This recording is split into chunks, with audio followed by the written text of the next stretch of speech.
बात को तो नहीं जानता कि कितना पुण्य कहाँ जाने का लगता है, लेकिन शहीदों की धरती और खास तौर से पंजाब आने का बड़ा पुण्य लगता है। आप बोले सोनिहाल के साथ 4 महीने से लोग पड़े हैं, किसी ने बात नहीं की। इनको कुछ बातचीत करके सुलटा के घर भेज दीजिए। तो बोले चले जाएंगे सतपाल, क्यों परेशान हो रहे हो। तो उन्होंने हल्के में लिया उसे। मैंने कहा साहब आप एक गलती कर रहे हैं, आप जिनके बारे में बात कर रहे हैं उनको जानते नहीं हो। ये ऐसे ही उठ के नहीं जाएंगे, तब जाएंगे जब आप चले जाओगे। उनके बारे में मैंने उन्हें बताया कि ये कौम वो है जिसके गुरुओं ने अपने 4-4 साहिबजादे शहीद करा दिए, लेकिन समझौता नहीं किया। गज के जगारे जावे गुरु गोबिंद सिंह जी दे मानू भावे, सत श्री अकाल। ये भूलते भी नहीं है, 300 वर्ष भी नहीं भूलते हैं। अरुण नेहरू मेरे बहुत अच्छे दोस्त थे। उन्होंने मुझे बताया कि ब्लू स्टार करने के बाद इंदिरा जी ने अपने फार्म हाउस पे महामृत्युंजय का पाठ कराया। तो उन्होंने कहा कि बुआ आप तो ये मानती नहीं थी, ये क्यों करा रही हो। कहने लगे तुझे पता नहीं है, मेरे हाथ से एक गलत काम हो गया है। जो हरमिंदर साहब या अकाल तख्त को छू दिया जिसने, वो जिंदा नहीं है आज। मुझे भी ये मारेंगे। और वही हुआ, वो मारी गई। फिर जनरल वैद्य मारे गए, और आपके लोगों ने तो लंदन तक जाके डायर को मारा, सैंडर्स मारा। तो ये मैं कहा भूलते नहीं हैं इनसे जिस कौम से लड़ो पहले जान लो किससे लड़ रहे हो। कि कयामत यकीनन करीब आ गई है, खुमार अब तो मस्जिद में जाने लगे हैं। अब मोदी जी गुरुद्वारे घूम रहे हैं और बुला के बात कर रहे हैं। लाल किले पे भी सर पे कपड़ा बांध के बैठ गए थे। तो मैं कहा साहब ये पहले से कर लेते तो हमारे 700 लोग नहीं मरते। कई दोस्तों ने सलाह दी कि चुप रहो तो वाइस प्रेसिडेंट हो जाओगे, चुप रहो तो प्रेसिडेंट हो जाओगे। मैंने कहा मैं कोई पद इस लायक नहीं समझता हूँ कि उसके लिए मैं चुप रहूँ। लाल किले पे अगर किसी को चढ़ने का हक है तो मैं मानता हूं कि वो प्रधानमंत्री का हक है, लेकिन उसके बाद अगर किसी का हक है तो सिखों का हक है। तय किया है कि 2-4 महीने में मेरा जब भी रिटायरमेंट हो जाएगा तो मैं पूरी ताकत से, मुझे कोई चुनाव नहीं लड़ना, मैं किसानों की लड़ाई में कूद पड़ूंगा और इस लड़ाई को आगे बढ़ाऊंगा। बेटी से तो पूछते हो कहाँ गई थी और कब आई, बेटे से ये नहीं पूछते कहाँ गया था। तो सख्ती के साथ उससे पूछिए कहाँ गया था और क्या कर रहा। आपके यहाँ जैसे नौजवान दुनिया में नहीं। सिख नौजवान जब खड़ा होता है तो अलग दिखाई देता है। पाकिस्तान और अफगानिस्तान के बीच में, जिसको वजीरिस्तान कहते हैं, आज तक उस पे दुनिया के किसी आदमी ने राज नहीं किया। जो करने नहीं देते वो पठान लोग हैं, और आके सब चौकियाँ लूट लेते हैं, हथियार लूट लेते हैं। लेकिन रणजीत सिंह साहब ने हरि सिंह नलवा को वहाँ का गवर्नर बना दिया। हरि सिंह नलवा 7 साल तक वहाँ गवर्नर रहे, और जब ये पठान ये हरकत करने लगे तो हरि सिंह नलवा साहब ने कहा कि जाओ इनके गांवों में जो जवान हो उसी को मार दो। तो इतना डर गए कि शलवार पहनने लगे नीचे, जो पठानी जिसको बोलते हैं।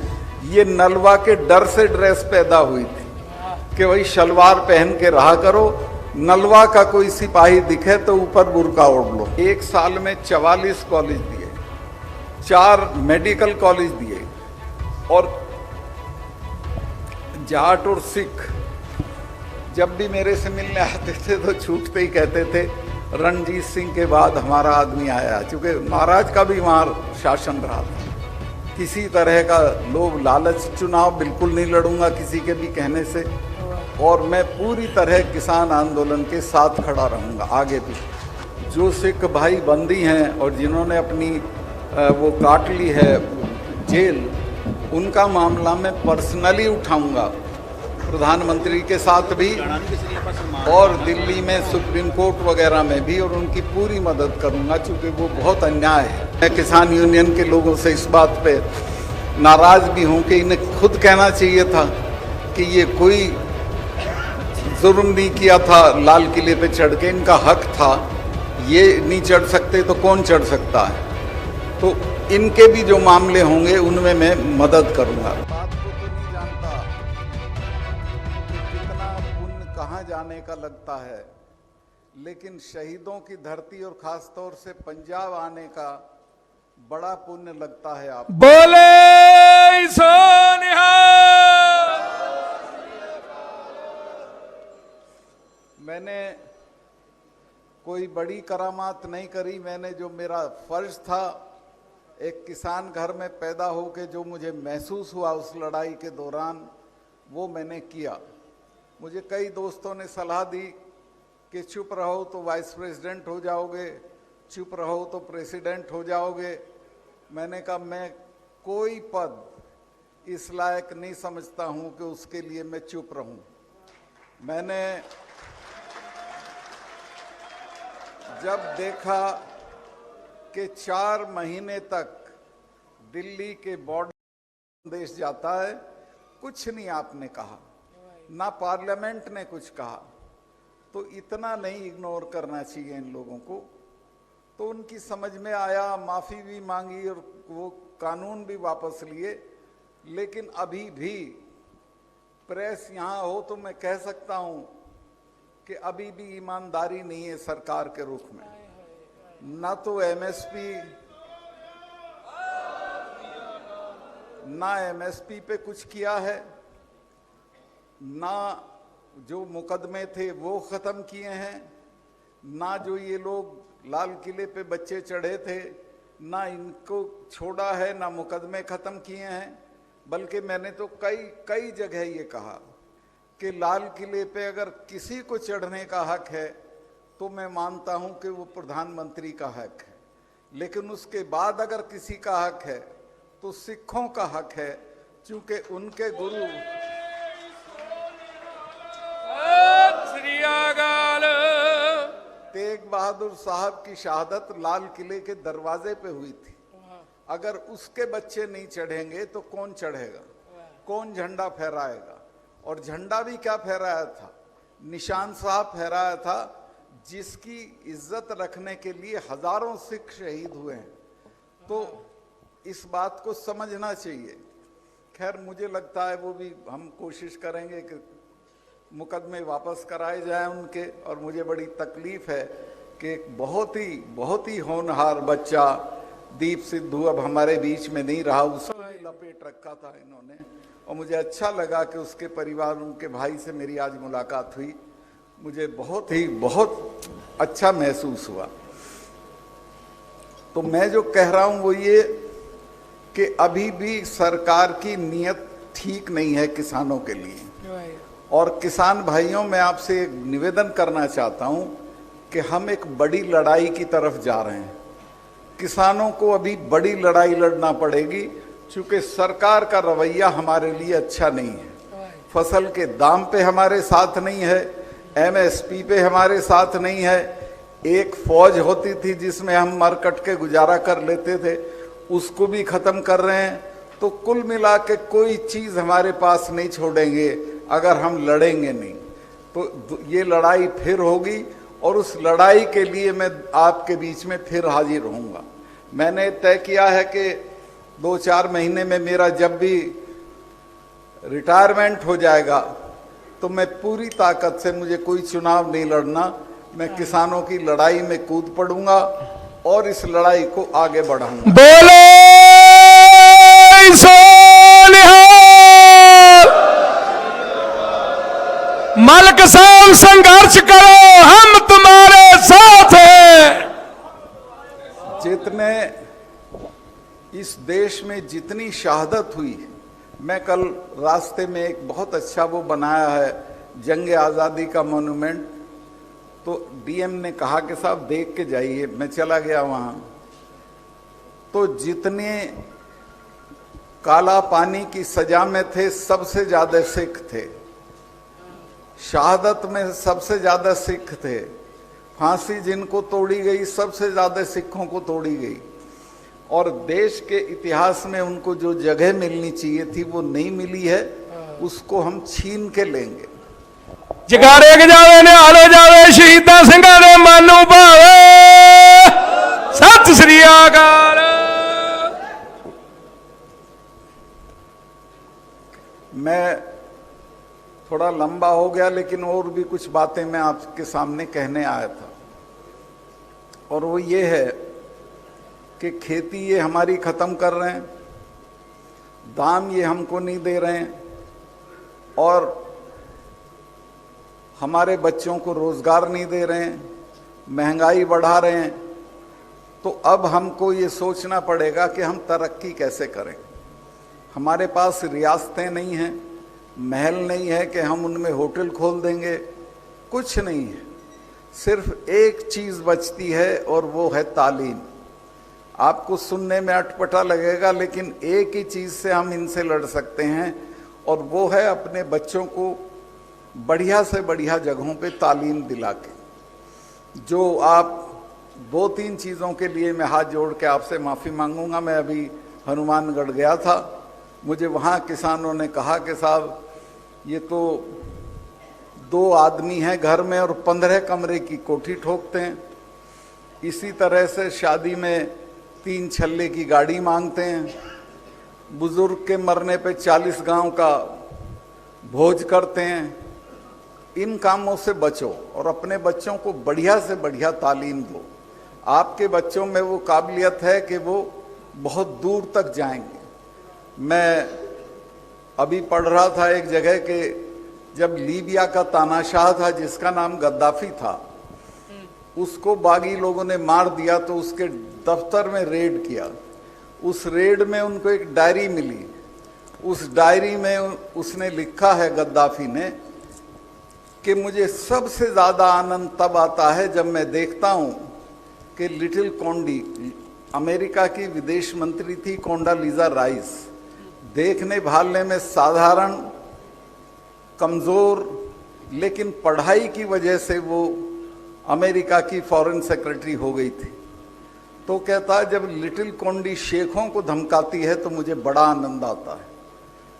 तो मैं आपको कहना चाहता हूं कि आपके यहाँ तो उस तरह का नहीं था, पर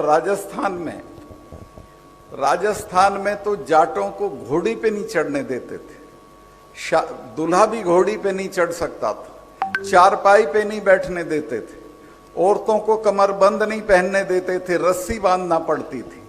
लेकिन जब से ये वहाँ आरक्षण हुआ और हमारी लड़कियां IAS होके जाने लगी, तो बड़े से बड़ा जो वो है रियासत वाला हाथ जोड़ के खड़ा हो जाता है उसके सामने। तो ये तालीम जब मिलेगी और हमारे बच्चे आगे बढ़ेंगे तो हमारी इज्जत भी बढ़ेगी, हमारी ताकत भी बढ़ेगी।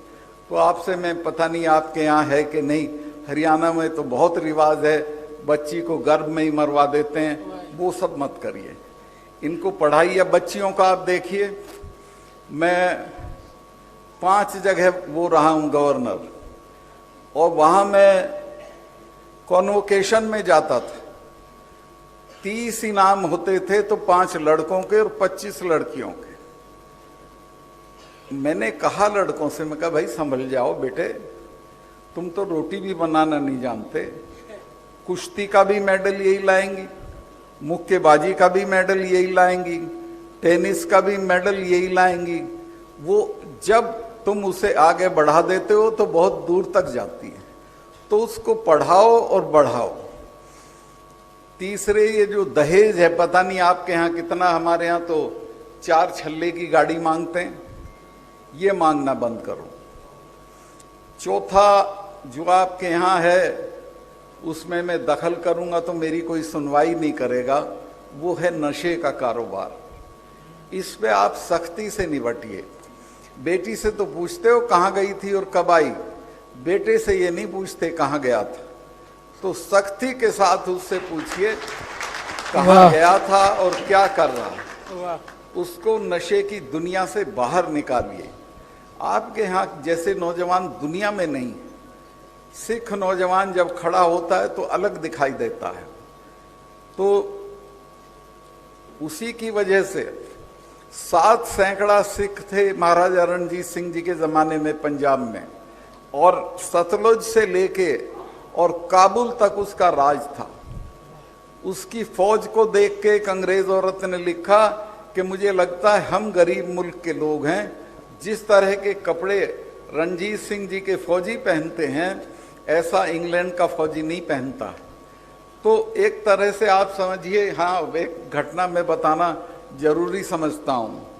ये जो आपकी रियासत थी पटियाला, कपूरथला, नाभा, ये तीनों अंग्रेज की प्रोटीज थी, माने अंग्रेज इनकी हिफाजत करते थे और अंग्रेज के देख रेख में थी।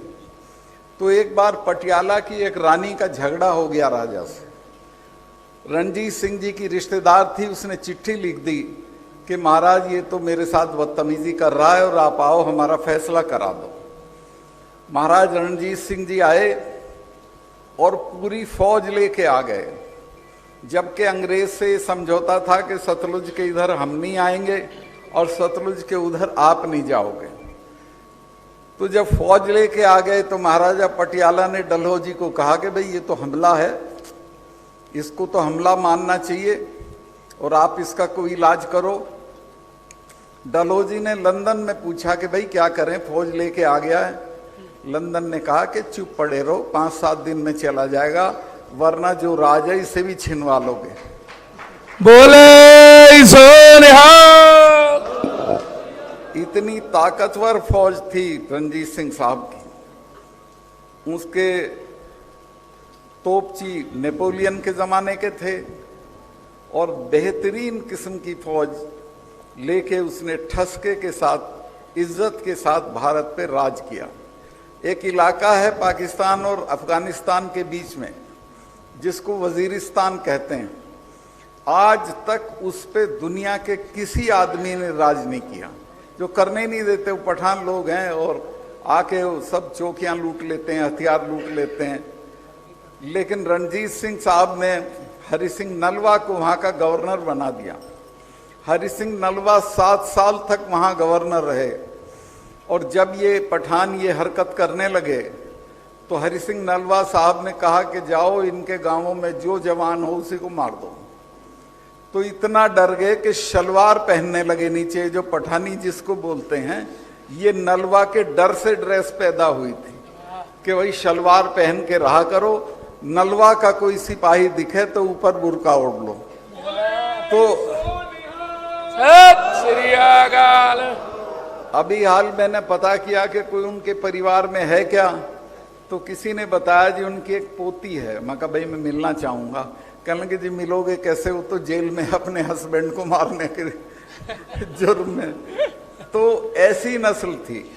रणजीत सिंह साहब एक बार गए हुए थे शिकार खेलने और शेर ने हमला किया, उन्होंने तलवार मारी, तलवार उनके हाथ से छूट गई। उनके बराबर में थे नलवा। नलवा ने देखा कि अब शेर दोबारा हमला करेगा और महाराज को गिरा देगा घोड़े से, तो अपने घोड़े से कूद के और शेर की तरफ लपके।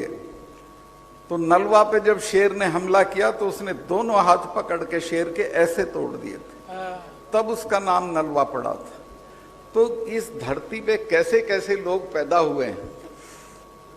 मैं उसमें था कश्मीर में, अभी एक फिल्म आई है, बहुत लोग कहते हैं ये फिल्म देख लो, वो देख लो, कश्मीर फाइल्स देख लो। मैं कहा भाई मैं तो वहाँ होके आया हूँ। कल ही वो दिन था जब 370 हटाई थी हमने। तो मैं कहा मैं तो वहाँ होके आया हूँ। वहाँ एक इलाका है आपका छत्तीस सिंहपुरा उसे बोलते हैं, तो 36 सिखों के गांव हैं वहाँ। तो टेररिस्ट ने एक रात में आके 15-20 लोगों का मर्डर कर दिया। हाहाकार हो गया, सारे देश के सिख सब संगतें सब हमदर्दी में गए और कहा कि चलो यहाँ से। उन्होंने कहा कैसे चले जाएंगे, हम यहीं रहेंगे। और ये घोषणा कर दी कि हम यहाँ रहेंगे, कहीं नहीं जाएंगे। आज तो सब ने हथियार ले लिए, आज तक टेररिस्ट उनके गांव में नहीं घुसा है। वो मुझे मिलने आए थे और उन्होंने कहा कि गवर्नर साहब एक ही मेहरबानी चाहिए, हमारी बच्चियां इनके गांव के बीच से जाती हैं पढ़ने के लिए, हमको एक लड़कियों का डिग्री कॉलेज दे दीजिए और यहाँ दे दीजिए। मैंने 5 मिनट में वो डिग्री कॉलेज उनको दे दिया जो बन गया है। वाह। लेकिन वो कश्मीरी ब्राह्मणों की तरह छोड़ के नहीं भगे, डट के। ये तो बहुत तादाद में थे, अगर ये डट जाते तो 2 आदमी इनके मरते तो एक उनका भी मरता और फिर लड़ाई बंद हो जाती। खैर वहां सिखों ने कमाल करके दिखाया और आज छत्ती सिंहपुरा लोग देखने जाते हैं कैसे लोग हैं। इसके अलावा मैंने 1 साल में 44 कॉलेज दिए, 4 मेडिकल कॉलेज दिए, और जाट और सिख जब भी मेरे से मिलने आते थे तो छूटते ही कहते थे रणजीत सिंह के बाद हमारा आदमी आया, क्योंकि महाराज का भी वहां शासन रहा था। बोले सो निहाल। उन्होंने जहां जहां कॉलेज मांगे मैंने कॉलेज दे दिए, और आज ये हालत है। हाँ, बॉर्डर के साथ इनके गांव पड़ते हैं, तो वहां जो हमला होता था पाकिस्तान की तरफ से, टेररिस्ट इधर उधर से आ जाते थे, तो वो उसका सबसे ज्यादा जो दबाव पड़ता था सिखों पे, जाटों पे, और ये जो गुजर लोग हैं पशुपालन करते हैं। तो मैंने ये कर दिया कि बॉर्डर के 10 किलोमीटर तक सबको आरक्षण कर दिया, सबको रिजर्वेशन कर दिया, और आज सबके बच्चे वो आरक्षण ले रहे हैं। तो मैं जो कहना चाहता हूं वो ये है कि अपने बच्चों को तालीम की आदत डालिए, बढ़िया से बढ़िया जगहों पे। यहाँ तो पहले बहुत अच्छे कॉलेज थे, बेसिकली तो लाहौर में थे या अमृतसर में थे। अब पता नहीं आप लोग कॉलेज बना रहे हैं कि नहीं बना रहे हैं प्राइवेट, लेकिन बजाय बड़ी हवेलियों के कॉलेज बनाइए, बच्चों को बढ़िया जगह पे पढ़ने भेजिए। और अगर मुल्क में फिर किसानों, फिर क्या 100% किसानों की लड़ाई आपके सर पे आने वाली है, उस लड़ाई के लिए तैयार रहिए। और मैं तो सब कुछ छोड़ के आपके साथ चलाऊंगा और किसी भी कीमत पे मुंह नहीं मोड़ूंगा। बोले सो निहाल। मैं बहुत आभारी हूं, यहाँ बाबा साहब लोगों का आशीर्वाद मिल गया, शहीदों के परिवार से मिलना हो गया, और उनसे मिलना ऐसा है जैसे आप हरिद्वार हो आए, स्नान कर आए। तो मेरा तो जीवन सफल हो गया यहाँ आके। लेकिन मैं ये कहूँगा यहाँ जत्थेदारियों को, बाकी लोगों को, कि आप जहाँ मुझे बुलाओगे मैं आऊँगा। मुझे अब कोई काम नहीं है, बच्चा बड़ा हो गया है, मुझे किसी तरह का लोभ लालच, चुनाव बिल्कुल नहीं लड़ूंगा किसी के भी कहने से, और मैं पूरी तरह किसान आंदोलन के साथ खड़ा रहूंगा आगे भी। तो मैं काफी वक्त आपका ले लिया, आप साहिबान के दर्शन करके मुझे वाकई ऐसा लग रहा है कि जैसे मैं किसी तीर्थ से वापस जा रहा हूं। बहुत बहुत शुक्रिया, बहुत बहुत मेहरबानी। बोले सो निहाल। सत श्री अकाल।